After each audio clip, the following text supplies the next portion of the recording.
abantu nka babiri mwicaranye bambwirira uti ba uw'agaciro kuko Imana yakugize uw'agaciro.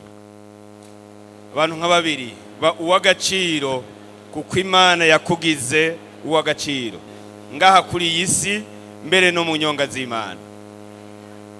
Gihe naza ku isi jewe igihe naza hano ku isi kandi nawe niko byagenze, Imana yari irungitse ku isi ingabire idasanzwe, yari irungitse umuntu kuri mission y'ubwami bw'Imana, kandi iyo mission irafise igihe itangurira n'igihe ihereza. Mugabo kandi iyo ngabire, iyo mission yarungitswe yari harimo ingabire. Uwo jewe naje ku isi, nawe igihe waza ku isi hari haje ingabire idasanzwe, ingabire itaboneka handi, ingabire tawundi muntu ayifise.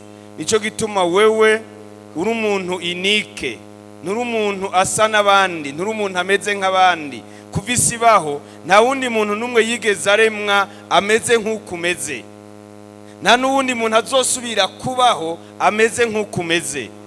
Uruko nyene umeze kandi ntusanzwe, waremwe n'Imana mu budasanzwe, uri umuntu adasanzwe. Rero wewe uri umuntu w'agaciro, nturi umuntu asanzwe. Ijambo ry'Imana mu gitabo c'Imigani 16:4 havuga ngo Uhoraho yaremye ikintu cyose ngo kigire ico gikora. Iyumvire gatoya, umusiba, urunyegeri, urutozi, isazi, akantu kose karemwe n'Imana ntikapfuye kuza ku isi, yakaremye kugira ngo kagire ico gakora. Cyawe yumvira nawe umwana w'umuntu waremwe mu ishusho yayo, ingene uri w'agaciro gusumba ibindi byose. Bwana sifiwe sana. Wewe uri umuntu w'agaciro mu buryo budasanzwe. Nagomba turabe muri Bibiliya Migani 18:16. Migani 18:16 cyo turaba, kandi Migani 22 ku murongo wa 29, 22:29. Dusome ishikanwa. Aho handitse ishikanwa muri Bibiliya y'Icyongereza handitse gift, bikoresha ingabire. Ingabire y'umuntu imuronkera kayira, ikamushitsa imbere y'abahambaye. Ingabire wazanyanye, igihe Imana yakurema wazanye ingabire, iyo ngabire ni yigucira inzira ikagushikana ahantu hambaye. Ijambo ry'Imana mu gitabo c'Imigani 22:9 hacavuga ngo ni wabona umuntu w'umunyamwete mu byo akora, bene uyo azokorera abami, ntazokorera banyarucari. Mfatanye iyo mirongo, mfatikanije n'indi mirongo nasomye mu zindi ndimi. Hacavuga ngo Imana yahaye, noca mvuga ngo Imana yahaye umuntu ingabire ngo imucire inzira. Niyo akorana umwete mu gukuza ingabire yiwe ngo ikore neza, izomuhuza n'abahambaye, imushire hejuru. Wewe igihe Imana yakurema wazananye ingabire, iyo ngabire iri muri wewe, urayumva. Hari ibintu bikuraje ishinga, hari ibintu wumva bibira. Rimwe nuko dushika ngaha ku isi tukaja tubikengera utuntu duto tugatujana n'ibishashagira. Mugabe igihe waza ku isi wari ufise ikintu cyo gukora kiri inike, atawundi muntu azogikora utagikoze. Hanyuma muri amajambo hacavuga ngo kidevelope, gikuze. Emera winjire mu nkomezi zawe, ukora n'inkomezi zawe zose, ukuze ico kintu kiri muri wewe. Niwagikuza kizoca kigushira hejuru, kikubesheho, hanyuma kigucira inzira, kiguhuze n'abahambaye. Bwana sifiwe. Iyo ngabire iri muri wewe. Iyo ndiko ndavuga ingabire rero, Yesu ndiko mvuga ko ari kuririmba, ari gusenga, ari kuvugishwa, ari gusigura mu rusengero cyangwa kuba pastori mu ishengero. Ndiko mvuga ikintu cyose ukora mu buzima, ikintu cyose ukora mu buzima. Nambura umudandaza ni ingabire yawe, nambura umurimyi ni ingabire yawe, nambura umworozi, nambura umubaji nambura umutayeri, icyo uri cyose icyo kintu ukora ni ingabire yawe. Mbwira ijambo ry'Imana gace rivuga ngo ntubikore mu buryo reja, ntubikore mu buryo busanzwe, byinjiremwo neza, ubikore neza, hanyuma bigushire hejuru. Bwana sifiwe. Twinjire muri ayo majambo. Mvuga ibintu bibiri. Cyambere, ingabire zose emera zikore kubw'icubahiro c'Imana. Uburimyi bukore kubw'icubahiro c'Imana. Ikintu cyose ukora emera gikore kubw'icubahiro c'Imana. Myaka y'igihumbi kimwe n'amajana 5 Bibiliya yari mu Kilatini gusa. Uwitwa William Tyndale niwe yasobanuye Bibiliya ya mbere mu rurimi rw'icongereza. Hanyuma ariko arasobanura iyo Bibiliya ntiyari kubishobora iyo adahura n'undi mugabo yitwa Humphrey. Yari umutunzi amenyekana gose muri ico gihe. Aca mushigikiza amafaranga, amuha umutekano, aca mujana muhiriwe kuko ntivyari vyemewe, amunyegeza mu nzu yiwe, amuha ibintu byose akeneye, amubwira ati nzoguha ibintu byose ukeneye harimo n'umutekano wawe. Mugiye Bibiliya tuyibone mu rurimi rw'icongereza. Baca bandika ijambo rivuga biti, iyo atabu uwo mugwiza atunga yashigikiye William Tyndale nitwari gushobora kuronka Bibiliya mu rurimi rw'icongereza.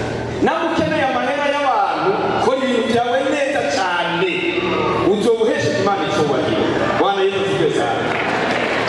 Cinjiremo bidevelope. Bwana sifiwe. Yosefu arabantu kuma bidodomba. Na namwe tubona muri Bibiliya Yosefu ariko aridodomba ko bamugurishije, ngo bamugiriye nabi, baramwononeye. Iyo nkuru nayo tubona muri Bibiliya. Tubona Yosefu ahashitse hose yacamuha agaciro. Ashitse kwa Potifari acamuha agaciro. Kuko basanzwe bagura karite, barabonye ikintu cy'agaciro, baca bamushira hejuru no mu gihugu kitari iwabo, ngo aganze ibyo mu rugo byose byo kwa Potifari. Ba umuntu w'agaciro uzoburose ibyo ukeneye byose byo kwisi. Turabona Yosefu yinjiye mu gasho.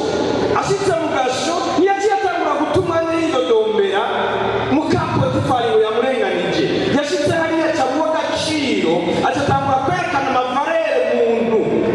Bacatangura kwibaza ninde tworagiza aba bantu bose muri iyi prizo, ngo ajere n'ibyo muri prizo, akora ibintu byose neza. Baca basanga mu muntu umwe yitwa Yosefu, umunyamahanga atari umunyegiputa. Baca bamushira hejuru kuganza n'ibyo muri prizo. Baguha agaciro, kora ibintu byawe neza, uzoburose ibyo ukeneye byo kwisi. Mugabo in the same time umwanya wonyene uzoba uri kurahesha Imana icubahiro. Ko niko guhimbaza Imana. Ko niko guhimbaza Imana. Niturondera igitoke dukeneye umuhwi, ntidukeneye igiti cy'ivoka, dukeneye ivoka ryamyeko. Zaduha ivyo vyangwa tuzanye biduhe. Erega niwaje gutyo nyene, niwaje ugaragara, wazanye ingabire, iyo ngabire y'idevelope yishira habona, hanyuma turondera tuduha amafaranga. Mugati tuzoza kugura umuhiye umeze neza. Bwana sifiwe sana. Ngomana ndakora ibintu nka 10 byo gushikana muri urwo rugendo, bisobororero bwinshi cyane sinomarira hano. Cyambere, hesha Imana icubahiro mu byo ukora byose, kugira ngo uronke ubuntu bwo kugushira hejuru mu byo uzokora byose. Hesha Imana icubahiro mu byo ukora byose. Migani 16 ku murongo twavuga ngo uremeke uhoraho ibikorwa byawe byose. Hitamo guhesha Imana icubahiro mu guha icubahiro Imana biciye mu byo ukora byose. Igira kabiri, kuza ingabire yawe wahawe n'Imana ku rugero rwose ushoboye kwikuzako. kugira ngo abantu nibakurondera basange ya ngabire yawe ari iriko iravuga kuzi iyo ngabire yawe urugero rwose ushoboye. Kigira gatatu, igihe cyose uronse akaryo ko gukora ibintu bito bito, korana inkomezi zawe zose ubikore ku rwego rwo hejuru cyane kandi ubikore ku rwego rwiza cyane. Abantu barondera promosiyo mureke kuja gusorora zija muronka amasororewe cyangwa asororeye abantu zihera n'ingoga. Kora neza, shira hejuru ingabire yawe yidevelope. Nutoze kunsororera, ndabona aho dukorana mwishira hamwe genda barongoye n'ivyo, nutoze kunsororera mu gitungwa akazeko nzoguha promosiyo. Oya, kora neza y'ujejwe hamwe mbona uyu muntu nomushira hejuru kandi gatoya ntiyobemekira. Kora ibintu neza gushikaho bivuga bivuze induru nawe unumye. Kora ibintu neza gushikaho biguma bisemerera bikaguma bikuvugira bivuze induru nawe wanumye. Gatanu, rondera kuguma ukura mu buhinga muri bijye n'ujejwe wumva wahamagariye umukura mu buhinga ku buryo bw'uko n'uwogomba kugusubiza hasi ubuhinga bwawe buguma bukuvugira. Gatandatu, gumukura ku buryo izina ryawe n'ibikorwa byawe bivugirwa ahantu mu nzu z'abakuru no mu biro by'abakuru n'ahandi hantu hose wowe udashika kubera ibyo kurakora biriko biravuga. Bandanya ukora iby'agaciro ku buryo abantu bakurondera utagiye kubarondera wewe. Bandanya ukora ukura mu ibanga. Umunani, bandanya ukura mu ibanga. Wamuserukana agaciro abantu batera imbere bakura mu ibanga ntangere ntibavuze induru ngo batabona.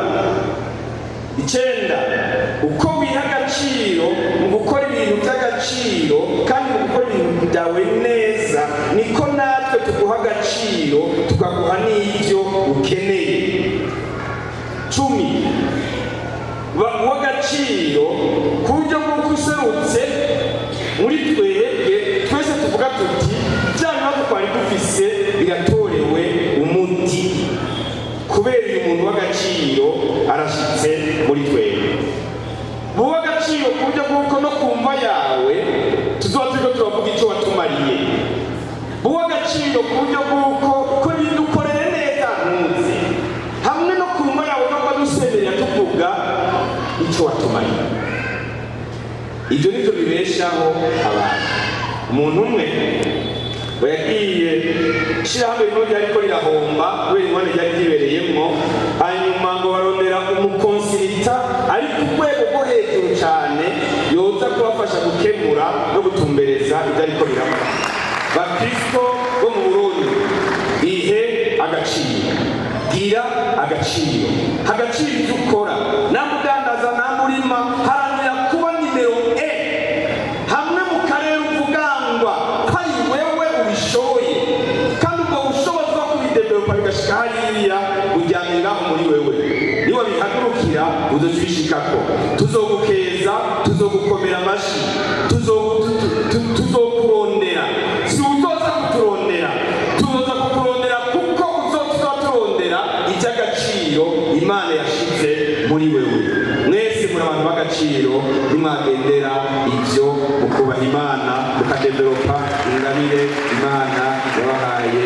Imana ibahezagire cyane.